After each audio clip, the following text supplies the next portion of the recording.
ಪರಿವರ್ತನೆ. ಗುರುರ್ಬ್ರಹ್ಮ ಗುರುರ್ವಿಷ್ಣು ಗುರುರ್ದೇವೋ ಮಹೇಶ್ವರಃ ಗುರುರ್ ಸಾಕ್ಷಾತ್ ಪರಬ್ರಹ್ಮ ತಸ್ಮೈ ಶ್ರೀ ಗುರವೇ ನಮಃ. ಅಧ್ಯಾಯ 20. ಶ್ರೀರಾಮಕೃಷ್ಣರೊಂದಿಗಿನ ದಿನಗಳು. ನಂತರ ಗಿರೀಶ್ 2 ರೂಪಾಯಿಗಳ ರಸಗುಲ್ಲ ಕೊಂಡುಕೊಂಡು ಶ್ರೀರಾಮಕೃಷ್ಣರಿಗೆ ನೀಡಲು ಆ ಸೇವಕನನ್ನು ದಕ್ಷಿಣೇಶ್ವರಕ್ಕೆ ಕಳಿಸಿದನು. 1885 ದಸರಾ ಸಮಯದಲ್ಲಿ ನಡೆಯುವ ಗಂಗಾ ಪೂಜೆಯ ಅಂಗವಾಗಿ ಗಿರೀಶ್ಗೆ ಶ್ರೀರಾಮಕೃಷ್ಣರು ಪವಿತ್ರ ಗಂಗಾ ನದಿಯಲ್ಲಿ ಸ್ನಾನ ಮಾಡುವಂತೆ ಸೂಚಿಸಿದರು. ಗಿರೀಶ್ ಹಾಗೆ ಮಾಡಲು ಹಿಂದೂ ಮುಂದು ನೋಡಿದನು. ಗಂಗೆಯಲ್ಲಿ ಮಿಂದವರೆಲ್ಲರೂ ಪವಿತ್ರರಾಗುತ್ತಾರೆಂಬುದು ಒಂದು ಕೇವಲ ಸಾಮಾನ್ಯ ನಂಬಿಕೆ. ಈ ವಿಚಾರವನ್ನು ಗಿರೀಶ್ ಒಂದು ಮೂಢನಂಬಿಕೆ ಎಂದು ತೀರ್ಮಾನಿಸಿದ್ದನು. ಆದರೆ ಅಂತಿಮವಾಗಿ ಶ್ರೀರಾಮಕೃಷ್ಣರು ಅವನನ್ನು ಸ್ನಾನ ಮಾಡುವಂತೆ ಒಪ್ಪಿಸಿದರು. ನೀನು ಓರ್ವ ಅನನ್ಯ ಭಕ್ತನೆಂದುಕೊಂಡಿರುವಾಗ ನೀನೇ ಹೀಗೆ ಧಾರ್ಮಿಕ ವಿಧಿಯನ್ನು ಅನುಸರಣೆ ಮಾಡದಿದ್ದರೆ ಹಾಗೆ ಮಾಡುವವರು ಯಾರು? ಶ್ರೀರಾಮಕೃಷ್ಣರು ಹೇಳಿದ್ದರು. ಅದಕ್ಕೆ ಗಿರೀಶ್ ಒಪ್ಪಿ ಹಾಗೆ ಮುಂದೆ ಬರುವ ಎಲ್ಲ ಪವಿತ್ರ ದಿನಗಳಲ್ಲೂ ಅವನು ಗಂಗೆಯಲ್ಲಿ ಸ್ನಾನ ಮಾಡತೊಡಗಿದನು. ಆದರೆ ಒಂದು ದಿನ ಅವನಿಗೆ ಒಂದು ಆಲೋಚನೆ ಹೊಳೆಯಿತು. ಶ್ರೀರಾಮಕೃಷ್ಣರು ತನ್ನ ಮುಕ್ತ್ಯಾರುನಾಮೆಯನ್ನು ಪಡೆದುಕೊಂಡಿರುವಾಗ ನಾನೇಕೆ ಪವಿತ್ರನಾಗಲು ಗಂಗೆಯಲ್ಲಿ ಮುಳುಗಬೇಕು? ಅವನ ಚಿಕಿತ್ಸಕ ಬುದ್ಧಿಗೆ ಬೇಗನೆ ಉತ್ತರ ಹೊಳೆಯಿತು. ಪಾಪಗ್ರಸ್ತರು ಗಂಗೆಯಲ್ಲಿ ಸ್ನಾನ ಮಾಡಿದಾಗ ಗಂಗಾ ಮಾತೆಯು ಅವರ ಪಾಪಗಳನ್ನು ಪರಿಹಾರ ಮಾಡಿ ಅವರನ್ನು ಪವಿತ್ರರನ್ನಾಗಿ ಮಾಡುತ್ತಾಳೆ. ಆದರೆ ಪವಿತ್ರಾತ್ಮರು ಹಾಗೆ ಮಾಡಿದಾಗ ಗಂಗಾ ಮಾತೆ ಅವರಿಗೆ ಶಾಂತಿ ಮತ್ತು ಸಂತೋಷವನ್ನಿತ್ತು ತಾನು ಅವರಿಂದ ಮತ್ತು ಪವಿತ್ರಳಾಗುತ್ತಾಳೆ. ಹೀಗೆ ಆಲೋಚಿಸಿದ ಗಿರೀಶ್ ಒಂದು ತೀರ್ಮಾನಕ್ಕೆ ಬಂದನು. ಶ್ರೀರಾಮಕೃಷ್ಣರ ಅನುಗ್ರಹದಿಂದ ಪವಿತ್ರನಾಗಿರುವ ತಾನು ಅದೇ ಗಂಗಾ ಮಾತೆಯಲ್ಲಿ ಸ್ನಾನ ಮಾಡಿದರೆ ಆಕೆಯ ದಿವ್ಯ ಶಕ್ತಿ 100 ಪಟ್ಟು ಅಧಿಕಗೊಳ್ಳುತ್ತದೆ. ಗಿರೀಶ್ ನೆನಪಿಸಿಕೊಂಡನು, ನಾನು ಈ ಸಮಸ್ಯೆಯನ್ನು ತಾರ್ಕಿಕವಾಗಿ ಅರ್ಥ ಮಾಡಿಕೊಂಡಿರುವೆನಾದರೂ ನನ್ನ ಮನಸ್ಸಿನಲ್ಲಿ ಕಿಂಚಿತ್ ಅಳುಕು ಉಳಿದುಕೊಂಡಿದೆಯಲ್ಲ. ನನ್ನ ಹಳೆಯ ನೆನಪುಗಳು ಮತ್ತು ಸಂದೇಹಿಸುವ ನನ್ನ ಸ್ವಭಾವ ನನ್ನನ್ನು ಸುಮ್ಮನಿರಲು ಬಿಡುವುದಿಲ್ಲ. ನನ್ನ ಕಣ್ಣುಗಳನ್ನು ಮುಚ್ಚಿಕೊಂಡು ಶ್ರೀರಾಮಕೃಷ್ಣರನ್ನು ನೆನೆದಾಗ ಅವರು ಸಂತೋಷದಿಂದ ನಗುತ್ತಿರುವುದನ್ನು ಕಂಡೆನು. ಮರು ಯೋಚನೆ ಮಾಡದೆ ನಾನು ಗಂಗಾ ನದಿಗೆ ಇಳಿದೆನು ಮತ್ತು ಗಂಗಾ ಮಾತೆಗೆ ಹೇಳಿದೆನು, ತಾಯಿ ಗಂಗೆ, ಶ್ರೀರಾಮಕೃಷ್ಣರ ಅನುಗ್ರಹದಿಂದ ನಾನು ನಿನ್ನ ನೀರಲ್ಲಿ ಮುಳುಗಿ ನಿನ್ನನ್ನು ಪವಿತ್ರಳಾಗಿ ಮಾಡಲು ಮೀಯುತ್ತಿದ್ದೇನೆ. ಹೀಗೆಂದು ಹೇಳುತ್ತಾ ನಾನು ನೀರಲ್ಲಿ ಒಂದು ಮುಳುಗು ಹಾಕಿ ಎದ್ದು ನಿಂತೆನು. ಆ ಕ್ಷಣದಲ್ಲಿ ನನ್ನ ಹೃದಯವನ್ನು ಅತ್ಯಾಶ್ಚರ್ಯಕರ ಆನಂದ ತುಂಬಿಕೊಂಡಿತು. ಅನಂತರ ನಾನು ಯಾವಾಗಲೇ ಗಂಗೆಯ ಸ್ನಾನ ಮಾಡಲಿ ಅದೇ ಆನಂದ ಉಂಟಾಗುತ್ತಿತ್ತು. ಎಲ್ಲಿ ಪ್ರೀತಿ ಇರುತ್ತದೆಯೋ ಅಲ್ಲಿ ನಂಬಿಕೆಯೂ ಇರುತ್ತದೆ. ಗಿರೀಶನ ಅತ್ಯಂತ ತೀವ್ರವಾದ ಶ್ರೀರಾಮಕೃಷ್ಣರ ಮೇಲಿನ ಪ್ರೀತಿ ಅವನನ್ನು ಶ್ರೀರಾಮಕೃಷ್ಣರೇ ಹೇಳುವಂತೆ ವಿಶೇಷ ಅರ್ಹತೆಯುಳ್ಳವನನ್ನಾಗಿ ಮಾಡಿತು. ಅವನದು 125% ಭಾಗ ನಂಬಿಕೆ. ಶ್ರೀರಾಮಕೃಷ್ಣರನ್ನು ಕುರಿತು ಅವನ ಮಿತ್ರರಿಗೆ ಹೇಳುವುದು ಮತ್ತು ಅವರನ್ನು ಶ್ರೀರಾಮಕೃಷ್ಣರ ಬಳಿಗೆ ಕರೆತಂದು ಅವರ ಕೃಪೆಗೆ ಪಾತ್ರರಾಗುವಂತೆ ಮಾಡುವುದು ಗಿರೀಶ್ಗೆ ತುಂಬಾ ಇಷ್ಟವಾಗುತ್ತಿತ್ತು. ಇದನ್ನು ತಿಳಿದಿದ್ದ ಶ್ರೀರಾಮಕೃಷ್ಣರು ಒಂದು ದಿನ ಜಗನ್ಮಾತೆಯನ್ನು ಕುರಿತು ಗಟ್ಟಿಯಾಗಿ ಪ್ರಾರ್ಥನೆ ಮಾಡಿದರು. ತಾಯಿ, ನಾನು ಅಷ್ಟೊಂದು ಮಾತನಾಡಲಾರೆನು. ಕೇದಾರ್, ರಾಮ್, ಗಿರೀಶ್ ಮತ್ತು ವಿಜಯ್ಗೆ ಒಂದು ಶಕ್ತಿಯನ್ನು ಪ್ರದಾನ ಮಾಡು. ಹಾಗೆ ಮಾಡುವುದರಿಂದ ಜನರು ಮೊದಲು ಅವರಲ್ಲಿಗೆ ಹೋಗಿ ಒಂದಷ್ಟು ಕಲಿತುಕೊಳ್ಳಲಿ. ಹಾಗೆ ಮಾಡುವುದರಿಂದ ಜನರು ಮೊದಲು ಅವರಲ್ಲಿಗೆ ಹೋಗಿ ಒಂದಿಷ್ಟು ಕಲಿತುಕೊಳ್ಳಲಿ. ಕೊನೆಗೆ ಇಲ್ಲಿಗೆ ಬರಲಿ. ನನ್ನಿಂದ ಒಂದೆರಡು ಮಾತುಗಳಲ್ಲಿ ಅವರಲ್ಲಿ ಆಧ್ಯಾತ್ಮಿಕ ಜಾಗೃತಿ ಮೂಡುವಂತಾಗಲಿ. 1885 ವಸಂತ ಕಾಲದ ಸಮಯದಲ್ಲಿ ಮಾರಣಾಂತಿಕವಾದ ಕ್ಯಾನ್ಸರ್ ರೋಗ ಶ್ರೀರಾಮಕೃಷ್ಣರ ಗಂಟಲಿನಲ್ಲಿ ಉಲ್ಬಣಗೊಂಡಿತು.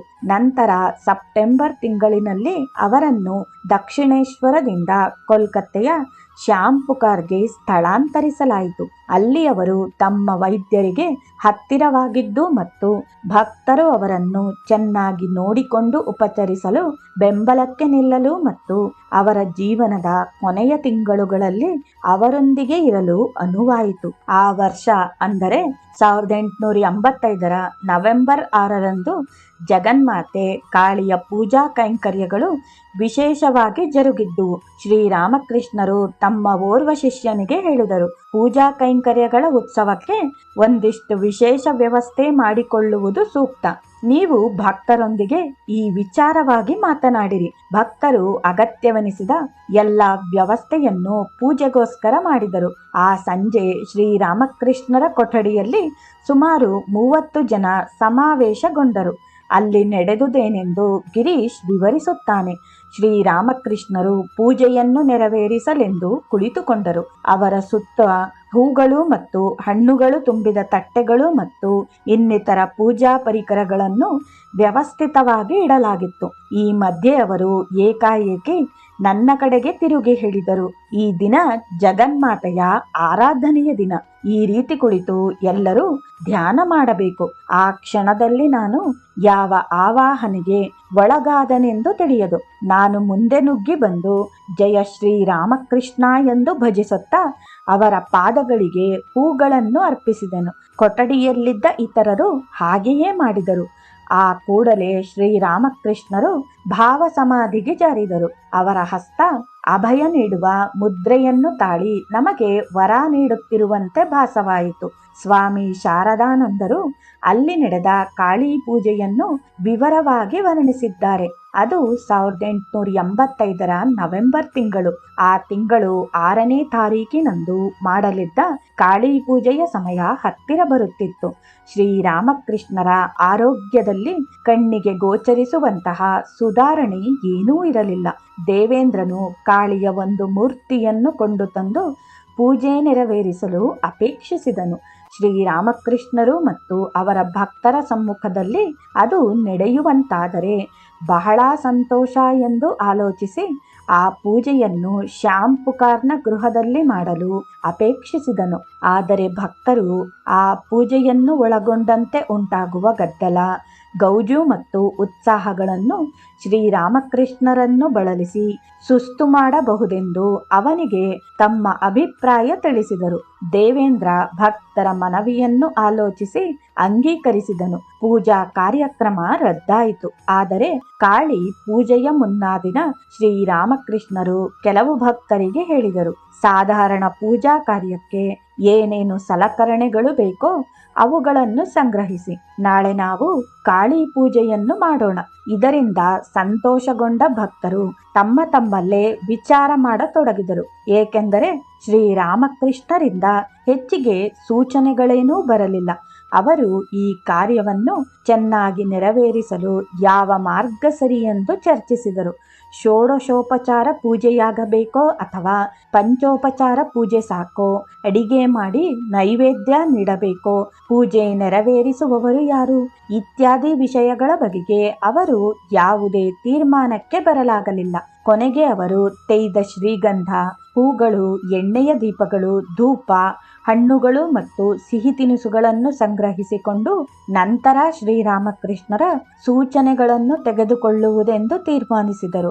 ಆದರೆ ಆ ದಿನವಾಗಲಿ ಅಥವಾ ಪೂಜೆಯ ದಿನವಾಗಲಿ ಶ್ರೀರಾಮಕೃಷ್ಣರು ಯಾವುದೇ ನಿರ್ದೇಶನ ನೀಡಲಿಲ್ಲ. ಸೂರ್ಯ ಮುಳುಗಿದ ಸಂಜೆಯಾಯಿತು. ಸಂಜೆ 7 ಗಂಟೆಯ ವೇಳೆಯಲ್ಲಿ ಎಂದಿನಂತೆ ಶ್ರೀರಾಮಕೃಷ್ಣರು ತಮ್ಮ ಹಾಸಿಗೆಯ ಮೇಲೆ ಮೌನವಾಗಿ ಕುಳಿತಿರುವುದನ್ನು ಭಕ್ತರು ನೋಡಿದರು. ಅವರು ಈಗಾಗಲೇ ಹೇಳಿದುದಕ್ಕಿಂತ ಮತ್ತೇನನ್ನು ಪೂಜೆಯ ಬಗೆಗೆ ಹೇಳಲಿಲ್ಲ. ಅವರ ಪಕ್ಕದಲ್ಲಿ ಒಂದಿಷ್ಟು ಜಾಗ ಮಾಡಿ ಪೂಜಾ ಸಾಮಗ್ರಿಗಳನ್ನು ಅಲ್ಲಿ ಇಟ್ಟರು. ಶ್ರೀರಾಮಕೃಷ್ಣರು ದಕ್ಷಿಣೇಶ್ವರದಲ್ಲಿದ್ದಾಗ ಅಪರೂಪಕ್ಕೊಮ್ಮೆ ತಮ್ಮನ್ನು ತಾವೇ ಶ್ರೀಗಂಧ ಮತ್ತು ಹೂಗಳಿಂದ ಪೂಜಿಸಿಕೊಳ್ಳುತ್ತಿದ್ದುದನ್ನು ಕೆಲವು ಭಕ್ತರು ನೋಡಿದ್ದರು. ಶ್ರೀರಾಮಕೃಷ್ಣರು ತಮ್ಮನ್ನು ತಾವು ವಿಶ್ವಪ್ರಜ್ಞೆಯ ಸಂಕೇತವಾಗಿ ಜಗನ್ಮಾತೆಯೊಂದಿಗೆ ಸಮೀಕರಿಸಿಕೊಂಡಿದ್ದ ತಮ್ಮೊಳಗಿನ ಆತ್ಮವನ್ನೇ ಪೂಜಿಸಿಕೊಳ್ಳುತ್ತಾರೆಂದು ಅದೇ ಭಕ್ತರು ಆ ದಿನ ತೀರ್ಮಾನಕ್ಕೆ ಬಂದಿದ್ದರು. ಆದ್ದರಿಂದಲೇ ಅವರು ಪೂಜಾ ಸಾಮಗ್ರಿಗಳನ್ನು ಅವರ ಹಾಸಿಗೆಯ ಸನಿಹವೇ ಎಟಕುವಂತೆ ಇಟ್ಟಿದ್ದರು. ಹಾಗೆ ಅವರೆಲ್ಲ ಮಾಡುತ್ತಿರುವುದನ್ನು ಅವರು ನೋಡುತ್ತಿದ್ದರೂ ಅದಕ್ಕೆ ಯಾವುದೇ ತಡೆಯುಂಟು ಮಾಡಲಿಲ್ಲ. ಹಾಗೆ ಎಲ್ಲ ಸಲಕರಣೆಗಳನ್ನು ಆ ಕೊಠಡಿಯೊಳಕ್ಕೆ ತಂದ ಬಳಿಕ ಯಾರೋ ಒಬ್ಬರು ದೀಪವನ್ನು ಹಚ್ಚಿದರು, ಧೂಪವನ್ನು ಹಾಕಿದರು. ಹಾಗೆ ಮಾಡಿ ಇಡೀ ಕೊಠಡಿಯನ್ನು ಬೆಳಕು ಮತ್ತು ಸುಗಂಧದಿಂದ ತುಂಬುವಂತೆ ಮಾಡಿದರು. ಆಗಲೂ ಸಹ ಶ್ರೀರಾಮಕೃಷ್ಣರು ಮೌನವಾಗಿಯೇ ಕುಳಿತಿರುವುದನ್ನು ಕಂಡು ಭಕ್ತರು ಅವರ ಸಮೀಪವೇ ಕುಳಿತರು. ಕೆಲವರು ಅವರ ಮೇಲೆಯೇ ತಮ್ಮ ದೃಷ್ಟಿಯನ್ನು ನೆಟ್ಟು ಕುಳಿತರೆ, ಇನ್ನೂ ಕೆಲವರು ಜಗನ್ಮಾತೆಯನ್ನು ಧ್ಯಾನಿಸುತ್ತಾ ಕುಳಿತರು. ಕಾಲ ಉರುಳಿತು. ಶ್ರೀರಾಮಕೃಷ್ಣರು ಮೌನವಾಗಿಯೇ ಇದ್ದರು. ಅವರು ತಾವೇ ಮುಂದಾಗಿ ಪೂಜೆ ಮಾಡಲು ತೊಡಗಲಿಲ್ಲ, ಅಥವಾ ನಮ್ಮಲ್ಲಿ ಒಬ್ಬರನ್ನು ನಿರ್ದೇಶಿಸಿ ಹಾಗೆ ಮಾಡುವಂತೆಯೂ ಹೇಳಲಿಲ್ಲ. ಮಹೇಂದ್ರ, ರಾಮ್, ದೇವೇಂದ್ರ, ಗಿರೀಶ್ ಮತ್ತು ಕೆಲವರು ಹಿರಿಯ ಭಕ್ತರ ಜೊತೆಗೆ ಕಿರಿವಯಸ್ಸಿನ ಭಕ್ತರೂ ಇದ್ದರು. ಶ್ರೀರಾಮಕೃಷ್ಣರೇ ಕೆಲವೊಮ್ಮೆ ತಮ್ಮ ಭಕ್ತರ ಬಗ್ಗೆ ಹೇಳುತ್ತಾ, ಗಿರೀಶ್ ಶೇಕಡ 125 ನಂಬಿಕೆ, ವಿಶ್ವಾಸ ಹೊಂದಿದ್ದಾನೆ ಎನ್ನುತ್ತಿದ್ದರು. ಬಹಳ ಮಂದಿ ಭಕ್ತರು ಪೂಜೆಯ ಬಗೆಗೆ ಶ್ರೀರಾಮಕೃಷ್ಣರು ಏಕಾದರೂ ಮೌನ ತಾಳಿದ್ದಾರೆಂದು ಗಲಿಬಿಲಿಗೊಂಡಿದ್ದರು. ಆದರೆ ಶ್ರೀರಾಮಕೃಷ್ಣರ ಬಗೆಗೆ ಅನನ್ಯ ಭಕ್ತಿ ವಿಶ್ವಾಸವನ್ನಿಟ್ಟುಕೊಂಡಿದ್ದ ಗಿರೀಶ್ಗೆ ಆ ಕೂಡಲೇ ಒಂದು ಆಲೋಚನೆ ಹೊಳೆಯಿತು. ಶ್ರೀರಾಮಕೃಷ್ಣರು ಜಗನ್ಮಾತೆಯನ್ನು ತಮ್ಮ ಉದ್ಧಾರಕ್ಕೆಂದೇನೋ ಪೂಜಿಸಬೇಕಿಲ್ಲ, ಅವರ ನಿರಪೇಕ್ಷಿತ ಪ್ರೀತಿ ಪೂಜೆ ಮಾಡುವಂತೆ ಪ್ರೇರಣೆ ನೀಡುವುದಾದರೆ ಅವರೇಕೆ ಹೀಗೆ ಏನೊಂದನ್ನೂ ಮಾಡದೆ ಸುಮ್ಮನೆ ಕುಳಿತು ಬಿಡುತ್ತಿದ್ದರು? ಹೀಗೆ ನಾವು ಸುಮ್ಮನಿರುವುದು ಸೂಕ್ತವೆನಿಸುವುದಿಲ್ಲ. ಇಲ್ಲಿ ಮಾಡಿರುವ ಎಲ್ಲ ವ್ಯವಸ್ಥೆ ಭಕ್ತರೇ ಜಗನ್ಮಾತೆಯನ್ನು ಪೂಜಿಸಿ ಆರಾಧನೆ ಮಾಡಿ ಆಶೀರ್ವಾದ ಪಡೆಯಲೆಂದೇನು? ಬಹುಶಃ ಹಾಗೆಯೇ ಇರಬೇಕು. ಈ ಆಲೋಚನೆ ಆವೇಶಕ್ಕೊಳಗಾಗುವಂತೆ ಮಾಡಿ ಹುರಿದುಂಬಿಸಿತು. ಕೂಡಲೇ ಅವನು ಎದ್ದು ಹೂಗಳು ಮತ್ತು ಗಂಧ ಮುಂತಾದವು ತುಂಬಿದ್ದ ತಟ್ಟೆಯನ್ನು ಕೈಗೆತ್ತಿಕೊಂಡು ಜಗನ್ಮಾತೆಗೆ ಜಯವಾಗಲಿ ಎಂದು ಜೈಕಾರ ಹಾಕುತ್ತಾ ಶ್ರೀರಾಮಕೃಷ್ಣರ ಪಾದಗಳಿಗೆ ಹೂವು ಇತ್ಯಾದಿಗಳನ್ನು ಅರ್ಪಿಸಿದನು. ಆಗ ಶ್ರೀರಾಮಕೃಷ್ಣರ ಮೈಯಲ್ಲಿ ವಿದ್ಯುತ್ ಸಂಚಾರವಾದಂತೆ ಕಂಡುಬಂದು ಅವರು ಕೂಡಲೇ ಭಾವ ಸಮಾಧಿಗೆ ಇಳಿದರು. ಅವರ ಮುಖ ದಿವ್ಯ ತೇಜಸ್ಸಿನಿಂದ ಹೊಳೆದು ಮಂದಹಾಸ ಅಲ್ಲಿ ಮೂಡಿತ್ತು. ಅವರ ಹಸ್ತಗಳು ಜಗನ್ಮಾತೆಯ ವಿಗ್ರಹಗಳಲ್ಲಿರುವಂತೆ ಮತ್ತು ವರಗಳನ್ನು ನೀಡುವ ಮುದ್ರೆಯನ್ನು ತಾಳಿ ಆ ಸಮಯದಲ್ಲಿ ಶ್ರೀರಾಮಕೃಷ್ಣರ ಮೂಲಕ ತಮ್ಮ ಇರುವಿಕೆಯನ್ನು ಆಕೆ ತೋರ್ಪಡಿಸುತ್ತಾಳೆಂದು ಭಾಸವಾಯಿತು. ಈ ಘಟನೆಗಳು ಎಷ್ಟು ವೇಗವಾಗಿ ನಡೆದವು ಎಂದರೆ, ಸಮೀಪವೇ ಇದ್ದ ಭಕ್ತರು ಶ್ರೀರಾಮಕೃಷ್ಣರು ಸಮಾಧಿಗೆ ಜಾರಿದ ತರುವಾಯವೇ ಗಿರೀಶ್ ಹೂವು ಇತ್ಯಾದಿಗಳನ್ನು ಅವರ ಪಾದಕ್ಕೆ ಅರ್ಪಿಸಿದ್ದು ಎಂದು ತಿಳಿಯುವಂತಾಯಿತು. ಸ್ವಲ್ಪ ದೂರವೇ ಕುಳಿತಿದ್ದ ಭಕ್ತರಿಗಂತೂ ಜಗನ್ಮಾತೆಯ ಪ್ರಭಾಪುಂಜ ರೂಪವೇ ಅಲ್ಲಿ ಕಂಡಂತಾಗಿ ಆಕೆ ಶ್ರೀರಾಮಕೃಷ್ಣರ ಮೂಲಕ ಪ್ರಕಟಗೊಂಡಿದ್ದಾಳೆ ಎನಿಸಿತು. ಆಗ ಭಕ್ತರ ಆನಂದಕ್ಕೆ ಪಾರವೇ ಇರಲಿಲ್ಲ. ತಟ್ಟೆಯಿಂದ ಪ್ರತಿಯೊಬ್ಬರು ಶ್ರೀಗಂಧ ಮತ್ತು ಹೂಗಳನ್ನು ಎತ್ತಿಕೊಂಡರು. ಆ ಸಮಯಕ್ಕೆ ಅವರಿಗೆ ಹೊಳೆದ ಮಂತ್ರವನ್ನು ಹೇಳಿಕೊಂಡರು ಮತ್ತು ಹಾಗೆ ಮಾಡುತ್ತಾ ಶ್ರೀರಾಮಕೃಷ್ಣರ ಪಾದಗಳಿಗೆ ಪೂಜೆ ಸಲ್ಲಿಸಿದರು. ಕೊಠಡಿ ಸಂತೋಷದಿಂದ ತುಂಬಿ ಹೋಯಿತು. ಹೀಗೆಯೇ ಸ್ವಲ್ಪ ಸಮಯ ಕಳೆಯಿತು. ಶ್ರೀರಾಮಕೃಷ್ಣರು ನಿಧಾನವಾಗಿ ಅರೆ ಪ್ರಜ್ಞಾವಸ್ಥೆಯನ್ನು ತಳೆದರು. ಆಗ ಪೂಜೆಗೆಂದು ತಂದಿದ್ದ ಸಿಹಿ ತಿನಿಸು ಮತ್ತು ಹಣ್ಣುಗಳನ್ನು ಅವರ ಮುಂದೆ ಇಡಲಾಯಿತು. ಅದರಲ್ಲಿ ಒಂದಿಷ್ಟನ್ನೇ ಗುರುದೇವರು ಸ್ವೀಕರಿಸಿದರು. ನಂತರ ಅಲ್ಲಿ ನೆರೆದಿದ್ದ ಭಕ್ತರನ್ನು ಉದ್ದೇಶಿಸಿ ಅವರೆಲ್ಲರೂ ಜ್ಞಾನಿಗಳಾಗುವಂತೆ ಮತ್ತು ಸದ್ಭಕ್ತರಾಗುವಂತೆ ಹರಸಿದರು. ಭಕ್ತರು ಶ್ರೀರಾಮಕೃಷ್ಣರು ನೀಡಿದ ಸಿಹಿಯನ್ನು ಪ್ರಸಾದವೆಂದು ಸ್ವೀಕರಿಸಿ ಸೇವಿಸಿದರು. ಅವರೆಲ್ಲರೂ ಮಧ್ಯರಾತ್ರಿಯ ತನಕ ಭಕ್ತಿ ಗೀತೆಗಳನ್ನು, ದೇವರ ನಾಮಗಳನ್ನು ಹಾಡಿದರು. ಹೀಗೆ ಜಗನ್ಮಾತೆಯನ್ನು ಭಕ್ತರು ಆ ವರ್ಷದಲ್ಲಿ ವಿಶಿಷ್ಟ ರೀತಿಯಲ್ಲಿ ಪೂಜಿಸಿದರು. ಅದರ ಪರಿಣಾಮವಾಗಿ ಅವರು ಅನುಭವಿಸಿದ ದಿವ್ಯಾನುಭೂತಿ ಎಲ್ಲರ ಹೃನ್ಮನಗಳಲ್ಲಿ ಬಹುಕಾಲ ನೆನಪಿನಲ್ಲಿ ಉಳಿಯಿತು. ನಂತರ ಅವರು ಬದುಕಿನ ಯಾವುದೇ ಸಂದರ್ಭದಲ್ಲಿ ಕಷ್ಟ ಕಾರ್ಪಣ್ಯಗಳಿಗೆ ಒಳಗಾದಾಗ ಶ್ರೀರಾಮಕೃಷ್ಣರ ಮೂರ್ತಿ ಅವರ ಕಣ್ಮುಂದೆ ಬರುತ್ತಿತ್ತು. ಅವರ ಸುಂದರ ನಗು ಮತ್ತು ಅಭಯ ಹಸ್ತ ದೇವರು ನಿಮ್ಮ ರಕ್ಷಣೆಗೆ ಇದ್ದಾನೆ, ನೀವು ಭಯಪಡುವ ಅಗತ್ಯವಿಲ್ಲ ಎಂದು ಹೇಳುವಂತಾಗುತ್ತಿತ್ತು. ಶ್ರೀರಾಮಕೃಷ್ಣರ ಆರೋಗ್ಯ ಕುಸಿಯತೊಡಗಿದಂತೆ ನಗರ ಪ್ರದೇಶದಿಂದ ಹೊರಗೆ ಒಳ್ಳೆಯ ಗಾಳಿ ಸಿಗುವ ಸ್ಥಳಕ್ಕೆ ಹೋಗುವುದು ಸೂಕ್ತವೆಂದು ಭಕ್ತರು ಸಲಹೆ ಮಾಡಿದರು. ಪರಿಣಾಮವಾಗಿ ಕಾಶೀಪುರ್ನಲ್ಲಿದ್ದ ಒಂದು ಸುಂದರ ತೋಟದ ಮನೆಯನ್ನು ಅದಕ್ಕಾಗಿ ಆಯ್ಕೆ ಮಾಡಲಾಯಿತು. ಅಲ್ಲಿಗೆ 1885ರ ಡಿಸೆಂಬರ್ 11ರಂದು ಗುರುದೇವರು ಹೋದರು. ಶ್ರೀರಾಮಕೃಷ್ಣರ ಗೃಹಸ್ಥ ಭಕ್ತರೆಲ್ಲರೂ ಕೂಡಿಕೊಂಡು ಅವರ ಚಿಕಿತ್ಸೆಗೆ ಒಂದು ಊಟೋಪಚಾರಕ್ಕೆಂದು ಅಗತ್ಯವಿದ್ದ ಹಣ ಮತ್ತು ಮನೆಯ ಬಾಡಿಗೆ ಕೊಡಲು ದೇಣಿಗೆ ನೀಡಲು ತೀರ್ಮಾನ ಮಾಡಿದರು. ಮುಂದೆ ಶ್ರೀರಾಮಕೃಷ್ಣ ಮಹಾಸಂಘದ ಮೂಲ ಸನ್ಯಾಸಿಗಳಾಗಿದ್ದ ಅವಿವಾಹಿತ ತರುಣ ಭಕ್ತರು ಗುರುದೇವರ ದಿನನಿತ್ಯದ ಸೌಕರ್ಯಗಳನ್ನು ನೋಡಿಕೊಳ್ಳುವುದು ಮತ್ತು ಅಂಗಡಿಗಳಿಗೆ ಹೋಗಿ ಬರುವುದು ಇತ್ಯಾದಿ ಜವಾಬ್ದಾರಿಗಳನ್ನು ಹೊತ್ತರು. ಆದರೆ ಸ್ವಲ್ಪ ಸಮಯದ ನಂತರ ಕೆಲವರು ಗೃಹಸ್ಥ ಭಕ್ತರು ದಿನೇ ದಿನೇ ಖರ್ಚು ವೆಚ್ಚ ಏರಿಕೆಯಾಗುತ್ತಿದೆ ಎಂಬುದನ್ನು ಗಮನಿಸಿದರು. ಅವರು ತರುಣ ಸನ್ಯಾಸಿಗಳನ್ನು ಲೆಕ್ಕ ಸರಿಯಾಗಿ ಇಡುತ್ತಿಲ್ಲವೆಂದು ದೂರಿ ಖರ್ಚು ಮಾಡಿದ ಪ್ರತಿಯೊಂದಕ್ಕೂ ಪುಸ್ತಕದಲ್ಲಿ ದಾಖಲಿಸುವಂತೆ ಹೇಳಿದರು. ಆದರೆ ಆ ತರುಣ ಸನ್ಯಾಸಿಗಳು ಇದರಿಂದ ನೊಂದುಕೊಂಡು ತಾವು ನಿರ್ವಹಿಸುತ್ತಿರುವ ಕೆಲಸ ಕಾರ್ಯಗಳಲ್ಲಿ ಯಾವುದೇ ರೀತಿಯ ಹಣ ಸ್ವೀಕರಿಸುತ್ತಿಲ್ಲವೆಂದು ಹೇಳಿದರು. ಹೀಗೆ ಪರಿಸ್ಥಿತಿ ತುಂಬಾ ಗಂಭೀರವಾಗುತ್ತಿರುವಂತೆ ಒಂದು ಪರಿಹಾರದೊಂದಿಗೆ ಗಿರೀಶ್ ಮುಂದೆ ಬಂದು ಲೆಕ್ಕವಿಡುತ್ತಿದ್ದ ಪುಸ್ತಕಕ್ಕೆ ಎಲ್ಲರ ಮುಂದೆಯೇ ಬೆಂಕಿಯಿಟ್ಟು ಸುಟ್ಟನು. ನಂತರ ಅವನು ಎಲ್ಲ ಗೃಹಸ್ಥ ಭಕ್ತರಿಗೂ ತಮ್ಮ ಶಕ್ತ್ಯಾನುಸಾರ ದೇಣಿಗೆ ನೀಡುವಂತೆಯೂ ಉಳಿದ ಹಣವನ್ನು ತಾನು ಭರಿಸುವುದಾಗಿಯೂ ತಿಳಿಸಿದನು. ಸನ್ಯಾಸಿ ತರುಣರಿಗೆ ಮತ್ತು ಭಕ್ತರಿಗೆ ಈ ರೀತಿ ಹೇಳಿದನು: ನೀವೇನು ಚಿಂತಿಸಬೇಡಿ. ಸಂದರ್ಭ ಹಾಗೆ ಬಂದರೆ ನನ್ನ ಮನೆಯನ್ನು ಬೇಕಾದರೂ ಮಾರಿ ಅದರಿಂದ ಬಂದ ಪ್ರತಿ ಕಾಸನ್ನು ಶ್ರೀರಾಮಕೃಷ್ಣರ ಯೋಗಕ್ಷೇಮಕ್ಕಾಗಿ ಬಳಸುವೆನು. 1886ರ ಜನವರಿ 1ರಂದು ಶ್ರೀರಾಮಕೃಷ್ಣರು ತಾವೀಗ ಅಲ್ಲಿನ ತೋಟದಲ್ಲಿ ಒಂದಷ್ಟು ದೂರ ನಡೆಯಲು ಶಕ್ತರೆಂದು ಭಾವಿಸಿದರು. ಆ ದಿನ ರಜವಾದ್ದರಿಂದ ಕೋಲ್ಕತ್ತೆಯಿಂದ ಅನೇಕ ಜನ ಭಕ್ತರು ಅಂದು ಮಧ್ಯಾಹ್ನ ಅವರನ್ನು ಸಂದರ್ಶಿಸಲೆಂದು ಬಂದಿದ್ದರು. ಶ್ರೀರಾಮಕೃಷ್ಣರು ನಿಧಾನವಾಗಿ ತೋಟದ ನಡುವೆ ಹೆಜ್ಜೆ ಹಾಕಲು ಆರಂಭಿಸಿದರು. ಅವರನ್ನು ಅನುಸರಿಸಿ ಕೆಲವರು ಭಕ್ತರೂ ನಡೆದರು. ಆ ಸಮಯದಲ್ಲಿ ಕೂಡಲೇ ಶ್ರೀರಾಮಕೃಷ್ಣರು ಗಿರೀಶ್ನನ್ನು ಕೇಳಿದರು: ಸರಿ ಗಿರೀಶ್, ನಿನಗೆ ನನ್ನಲ್ಲಿ ಏನು ಕಂಡೆ? ಎಲ್ಲರ ಮುಂದೆ ನನ್ನನ್ನು ಅವತಾರಿ ಎಂದು ಘೋಷಿಸಲು ಯಾವ ಪ್ರೇರಣೆಯಾಯಿತು? ಮಂಡಿಯೂರಿ ಶ್ರೀರಾಮಕೃಷ್ಣರ ಮುಂದೆ ಕುಳಿತು ಕೈ ಜೋಡಿಸಿ ವಂದನೆ ಸಲ್ಲಿಸುತ್ತಾ ಅತ್ಯಂತ ಭಾವುಕನಾಗಿ ಗಿರೀಶ್ ಪ್ರತಿಕ್ರಿಯೆ ವ್ಯಕ್ತಪಡಿಸಿದನು. ಅವನನ್ನು ಕುರಿತು ಮಾತನಾಡಲು ನಾನು ಎಷ್ಟರವನು? ಮಹರ್ಷಿಗಳಾದ ವೇದವ್ಯಾಸರು, ವಾಲ್ಮೀಕಿಗಳೇ ಅವನ ಮಹಿಮೆಯನ್ನು ಕೊಂಡಾಡಲು ಶಬ್ದಗಳನ್ನು ಕಾಣತಿರುವಾಗ ಪದಗಳಿಗಾಗಿ ತಡಕಾಡಿದರು. ಶ್ರೀರಾಮಕೃಷ್ಣರು ಈ ಮಾತುಗಳನ್ನು ಕೇಳಿ ಭಾವುಕರಾದರು. ಗಿರೀಶ್ನನ್ನು ಮತ್ತು ಅಲ್ಲಿದ್ದ ಎಲ್ಲ ಭಕ್ತರನ್ನೂ ಆಶೀರ್ವದಿಸುತ್ತಾ, ಇದಕ್ಕೂ ಮೀರಿ ನಾನೇನು ಹೇಳಲಿ? ನಿಮ್ಮೆಲ್ಲರನ್ನೂ ನಾನು ಆಶೀರ್ವದಿಸುತ್ತೇನೆ. ನೀವು ಆತ್ಮ ಸಾಕ್ಷಾತ್ಕಾರ ಹೊಂದುವಂತಾಗಲಿ. ನಂತರ ಅವರು ಸಮಾಧಿಗೆ ಜಾರಿದರು. ಆ ಸ್ಥಿತಿಯಲ್ಲೇ ಅವರು ಭಕ್ತರನ್ನು ಆಶೀರ್ವದಿಸತೊಡಗಿದರು. ಅಲ್ಲಿದ್ದ ಒಬ್ಬೊಬ್ಬರನ್ನೂ ಸ್ಪರ್ಶಿಸಿದರು.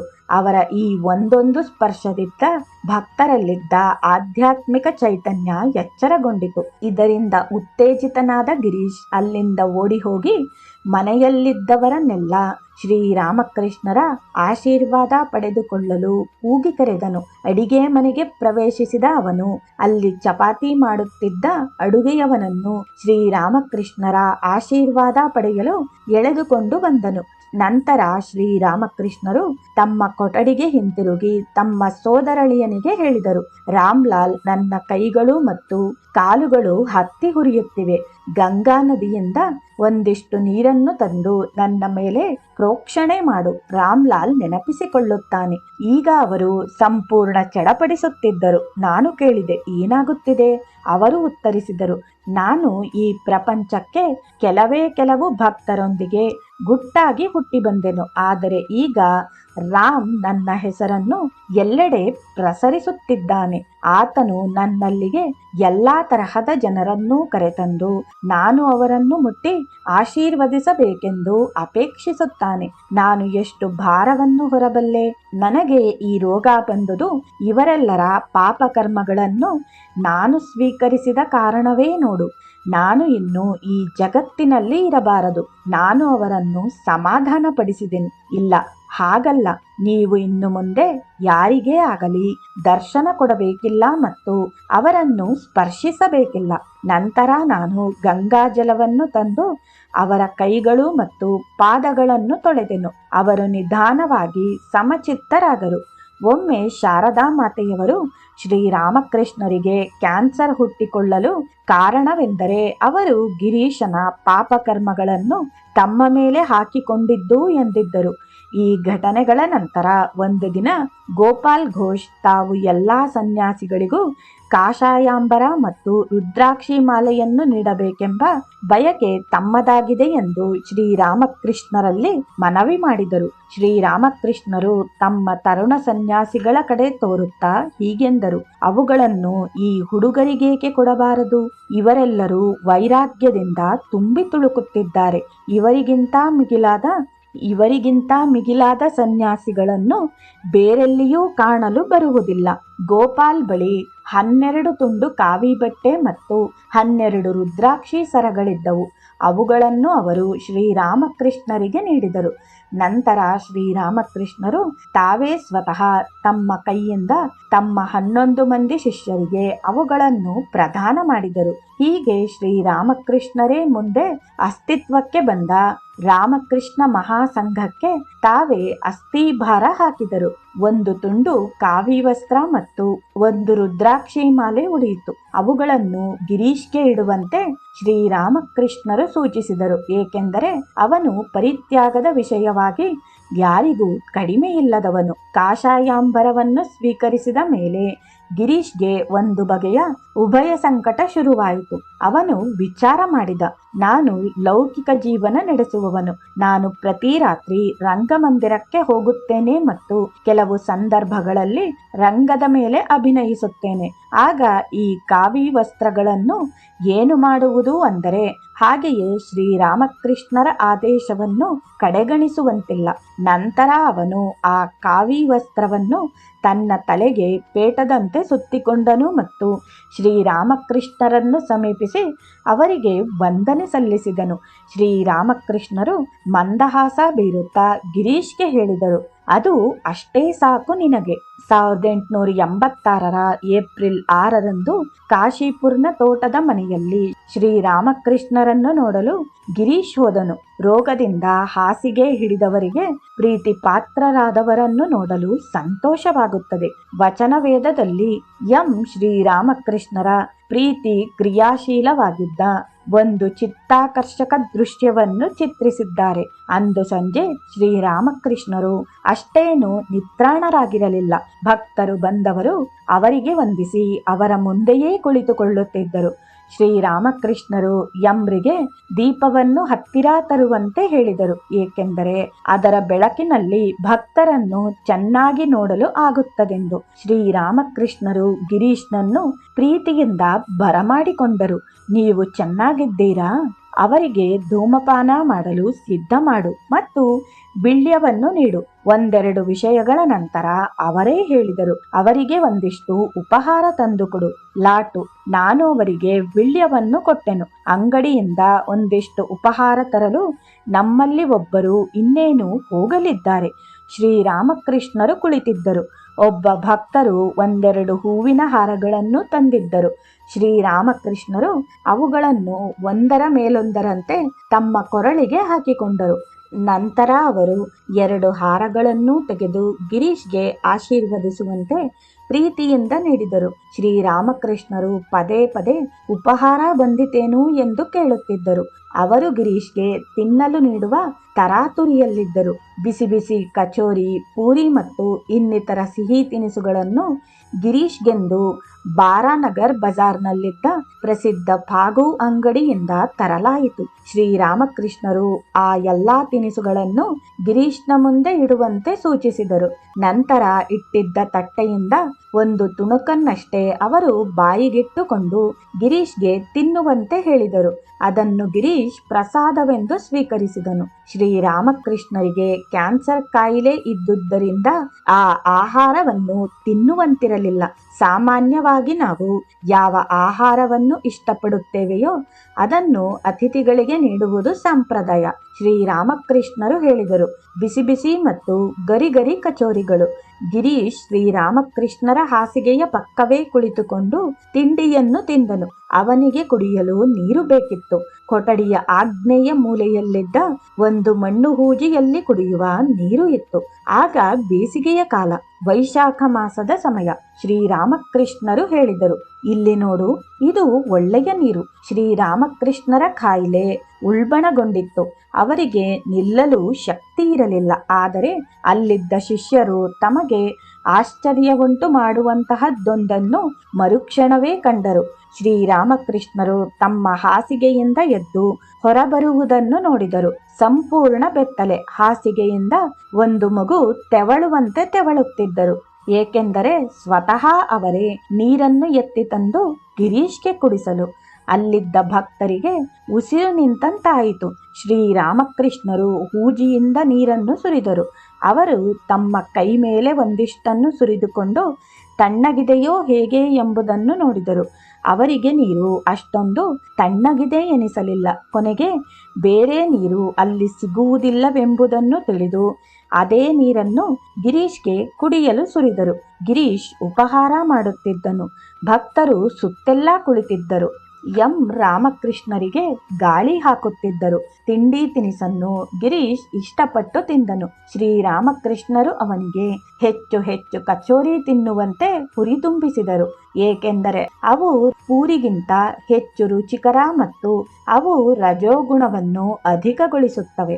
ಗಿರೀಶ್ ಕೈ ತೊಳೆದುಕೊಳ್ಳಲೆಂದು ಅಲ್ಲಿಯೇ ಮಾಳಿಗೆಯ ಅಂಚಿಗೆ ಹೋದನು. ಶ್ರೀರಾಮಕೃಷ್ಣರು ಎಂಗೆ ಹೇಳಿದರು. ಗಿರೀಶ್ ಸಾಕಷ್ಟು ಕಚೋರಿಗಳನ್ನು ತಿಂದನು. ಹೋಗಿ ಅವನಿಗೆ ಈ ರಾತ್ರಿ ಬೇರೇನನ್ನು ತಿನ್ನಬಾರದೆಂದು ಹೇಳಿ ಪ್ರೀತಿಸುವ ತಂದೆಯಂತೆ ಶ್ರೀರಾಮಕೃಷ್ಣರು ಗಿರೀಶನ ಯೋಗಕ್ಷೇಮವನ್ನು ಚಿಂತಿಸುತ್ತಿದ್ದರು. ವಾಪಸ್ಸು ಕೊಠಡಿಗೆ ಮರಳಿದ ಗಿರೀಶ್ ಶ್ರೀರಾಮಕೃಷ್ಣರ ಮುಂದೆಯೇ ಕುಳಿತುಕೊಂಡು ಒಂದು ವಿಳ್ಯವನ್ನು ಜಗಿದನು. ಗಂಟಲಿನ ಸಮಸ್ಯೆ ತೀವ್ರವಾಗಿದ್ದರೂ ಶ್ರೀರಾಮಕೃಷ್ಣರು ಈ ಜಗತ್ತಿನಲ್ಲಿ ಬದುಕುವುದು ಹೇಗೆಂದು ಗಿರೀಶ್ಗೆ ವಿವರಿಸಿದರು. ಕಾಶೀಪುರ್ನಲ್ಲಿದ್ದ ಶ್ರೀರಾಮಕೃಷ್ಣರ ಬಳಿಗೆ ಗಿರೀಶ್ ಮೇಲಿಂದ ಮೇಲೆ ಬಂದು ನೋಡಲು ಬಯಸುತ್ತಿರಲಿಲ್ಲ. ಅವರು ರೋಗಪೀಡಿತರಾಗಿರುವುದನ್ನು ನೋಡಲು ಅವನಿಂದ ಆಗುತ್ತಿರಲಿಲ್ಲ. ಒಂದು ದಿನ ಗಿರೀಶ್ ಬರಲಿದ್ದು ಶ್ರೀರಾಮಕೃಷ್ಣರು ಆಗಷ್ಟೇ ಹಿಟ್ಟಿನಿಂದ ಮಾಡಿದ್ದ ಕಡುಬನ್ನು ತಿಂದು ಮುಗಿಸಿದ್ದರು. ಕಡುಬನ್ನು ಇಟ್ಟಿದ್ದ ತಟ್ಟೆಯನ್ನು ಇನ್ನೂ ತೊಳೆಯದಿದ್ದುದರಿಂದ ಅಲ್ಲಿ ಕಡುಬಿನ ತುಣುಕುಗಳು ಶ್ರೀರಾಮಕೃಷ್ಣರ ರೋಗಗ್ರಸ್ತ ಗಂಟಲಿನಿಂದ ಸೋರಿದ್ದ ಜೊಲ್ಲಿನೊಂದಿಗೆ ಬೆರೆತು ನೆಲದ ಮೇಲೆ ಚೆಲ್ಲಿದ್ದವು. ಶ್ರೀರಾಮಕೃಷ್ಣರ ರೋಗಗ್ರಸ್ತ ಗಂಟಲಿನಿಂದ ಸೋರಿದ್ದ ಜೊಲ್ಲಿನೊಂದಿಗೆ ಬೆರೆತು ನೆಲದ ಮೇಲೆ ಚೆಲ್ಲಿದ್ದವು. ಸಣ್ಣ ಸಣ್ಣ ಇರುವೆಗಳು ಅವುಗಳಿಗೆ ಮುತ್ತಿಕೊಂಡಿದ್ದವು.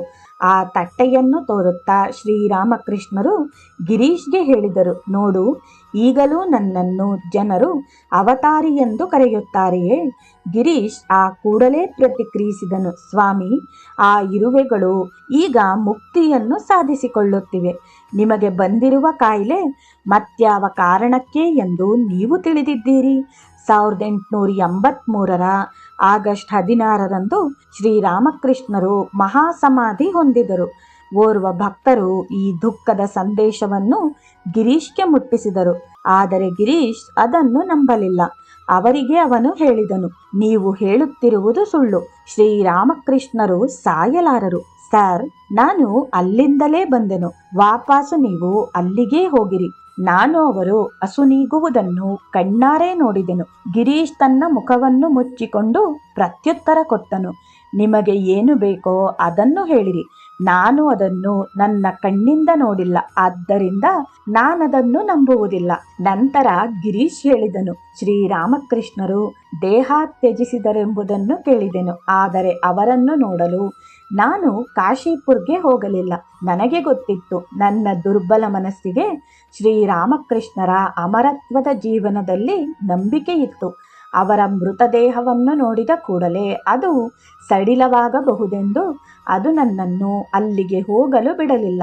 ಅದಕ್ಕೂ ಮಿಗಿಲಾಗಿ ನನ್ನ ಕಣ್ಣುಗಳೇ ನನಗೆ ವಿರೋಧವಾಗಿ ನಿಂತು ಹೇಳಬಹುದು, ಶ್ರೀರಾಮಕೃಷ್ಣರು ತೀರಿಕೊಂಡಿದ್ದಾರೆ, ನೀನು ನಿನ್ನ ಕಣ್ಣಾರೆ ನೋಡಲಿಲ್ಲವೇನು? ಈ ಕಾರಣಕ್ಕಾಗಿ ಶ್ರೀರಾಮಕೃಷ್ಣರ ಸಾವಿನ ವಿಚಾರವಾಗಿ ನನ್ನ ಕಣ್ಣುಗಳು ಮತ್ತು ಕಿವಿಗಳ ನಡುವೆ ಸಂಘರ್ಷವನ್ನು ನಡೆಯಗೊಟ್ಟೆನು. ಶ್ರೀರಾಮಕೃಷ್ಣರು ಇನ್ನಿಲ್ಲ ಎಂದು ನನ್ನ ಕಿವಿಗಳು ಹೇಳಿದರೆ ನಾನು ಅವುಗಳಿಗೆ ಶ್ರೀರಾಮಕೃಷ್ಣರನ್ನು ಕುರಿತಂತೆ ನೀವು ಹಲವಾರು ವದಂತಿಗಳನ್ನು ಕೇಳಿದ್ದೀರಿ, ನೀವು ಹಾಗೆ ಕೇಳಿದುದೆಲ್ಲವನ್ನೂ ನಂಬುತ್ತೀರೇನು? ಜನರು ಅವರಿಗೆ ಇಷ್ಟ ಬಂದಂತೆ ಏನನ್ನಾದರೂ ಹೇಳಿಕೊಳ್ಳಲಿ, ನಾನು ಮಹಾತ್ಮರ ಸಾವನ್ನು ನೋಡಲಿಲ್ಲ, ಹಾಗಾಗಿ ನಾನು ಅದನ್ನು ನಂಬುವುದಿಲ್ಲ. ಇದಿಷ್ಟು ಮಾತ್ರವಲ್ಲ, ಶ್ರೀರಾಮಕೃಷ್ಣರು ತೀರಿಕೊಂಡ ತರುವಾಯ ತೆಗೆದ ಅವರ 2 ಛಾಯಾಚಿತ್ರಗಳನ್ನು ಗಿರೀಶ್ ನೋಡಲಿಲ್ಲ. ಶ್ರೀರಾಮಕೃಷ್ಣರು ಸಾಕ್ಷಾತ್ ದೇವರೇ ಎಂಬುದು ಗಿರೀಶನ ಅಚಲ ವಿಶ್ವಾಸ. ಹಾಗಾಗಿ ಅವರ ದೇಹವು ಶಾಶ್ವತವಾದ ಶುದ್ಧ ಚೈತನ್ಯ ರೂಪವುಳ್ಳದ್ದು. ರೋಗಾರುಜಿನ ಮತ್ತು ಸಾವು ಅಂಥದ್ದನ್ನು ಮುಟ್ಟುವುದಿಲ್ಲ. ಅವರು ಮಾನವರಾಗಿ ಹುಟ್ಟಿದ ಕಾರಣವಾಗಿ ಎಷ್ಟೇ ಮಾನವರಂತೆ ಜೀವಿಸಿದರು. ಹಾಗಾಗಿ ಸಾವು ಕೂಡ ದೇಹವು ಅಭಿನಯಿಸಿದ ಒಂದು ದಿವ್ಯ ನಾಟಕವಷ್ಟೇ. ಶ್ರೀರಾಮಕೃಷ್ಣರು ಈ ಲೋಕವನ್ನು ಬಿಟ್ಟು ತೆರಳಿದ ಕೂಡಲೇ ಗಿರೀಶ್ಗೆ ಬದುಕಿನಲ್ಲಿ ಕೆಟ್ಟ ದಿನಗಳು ಮತ್ತೆ ಮರುಕಳಿಸಿದವು. ಅವನು ತನ್ನ 2 ಪುತ್ರಿಯರನ್ನು ಕಳೆದುಕೊಂಡನು. ಅವನ 2ನೇ ಪತ್ನಿ 1888ರಲ್ಲಿ ಮೃತಪಟ್ಟಳು. ಮತ್ತೆ ಕೆಲವು ವರ್ಷಗಳ ತರುವಾಯ ಅವನ ಕಿರಿಯ ಮಗನು ಶ್ರೀ ಶಾರದಾ ಮಾತೆಯ ಪರಮ ಭಕ್ತನು, ಅವನೂ ತೀರಿಕೊಂಡನು. ಆತ್ಮಬಂಧು ನಾಟಕದಲ್ಲಿ ಅವನ ಮನಸ್ಸನ್ನು ತುಂಬಿಕೊಂಡಿದ್ದ ಭಾವನೆಗಳನ್ನು ಹೀಗೆ ಅಭಿವ್ಯಕ್ತಿಸಿದ್ದಾನೆ: ಜೀವನ ನೋವಿನದು, ಈ ಜಗತ್ತು ಸಂಪೂರ್ಣ ಬರಿದು, ಒಂದು ಸುಂದರ ಹೂದೋಟ ಒಣಗಿ ಹೋಯಿತು. ಗಿರೀಶನ ಜೀವನ ಶೈಲಿಯನ್ನು ಶ್ರೀರಾಮಕೃಷ್ಣರು ತಮ್ಮ ಆಧ್ಯಾತ್ಮ ಸ್ಪರ್ಶದಿಂದ ಬದಲಾಯಿಸಿ ಸುಂದರವಾಗಿಸಿದ್ದರು. ಈಗ ಅವನ ಬದುಕು ಸಂಪೂರ್ಣ ಬದಲಾಗಿತ್ತು.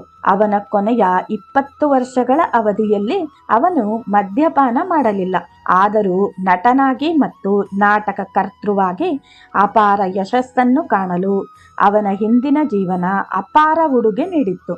ಅವನ ಬಹುದೊಡ್ಡ ಹೃದಯ ದುಃಖ, ಸಂಕಟ, ಸಂತೋಷ, ಹೋರಾಟ, ಭರವಸೆ, ನಿರಾಸೆಯೆಂದು ಏನೆಲ್ಲವನ್ನು ಅತ್ಯಂತ ತೀವ್ರವಾಗಿ ಅನುಭವಿಸಿತ್ತೋ ಅದು ಅವನ ನಾಟಕಗಳಲ್ಲಿ ರೂಪವೆನ್ನಬಹುದಾದ ಪಾತ್ರಗಳ ಸೃಷ್ಟಿಗೆ ಅವನು ಆಗಾಗ್ಗೆ ಕವಿ ಮತ್ತು ನಾಟಕಕಾರನು ತಾನೇ ಸ್ವತಃ ಬದುಕಿನ ವಿವಿಧ ಮುಖಗಳ ಸ್ವಾನುಭವ ಹೊಂದಿದ್ದರೆ ಮಾತ್ರ ತನ್ನ ಕೃತಿಗಳಲ್ಲಿ ಅದನ್ನೆಲ್ಲ ನೈಜವಾಗಿ ತರಬಲ್ಲೆನು ಎಂದು ಹೇಳುತ್ತಿದ್ದನು. ಒಮ್ಮೆ ಅವನು ಹೇಳಿದನು, ಈ ನಾಟಕಗಳಲ್ಲಿ ಬರುವ ಪಾತ್ರಗಳನ್ನು ಟೀಕಿಸುವವರು ಯಾರಿದ್ದಾರೆ? ನಾನು ಎಲ್ಲಾ ಬಗೆಯ ಎಲ್ಲಾ ತರಹದ ಜನರನ್ನು ಅರ್ಥ ಮಾಡಿಕೊಂಡಿದ್ದೇನೆ, ವೇಶ್ಯೆಯಿಂದ ಹಿಡಿದು ಪರಮಹಂಸರವರೆಗೆ. ಜೈ ಶ್ರೀರಾಮಕೃಷ್ಣ.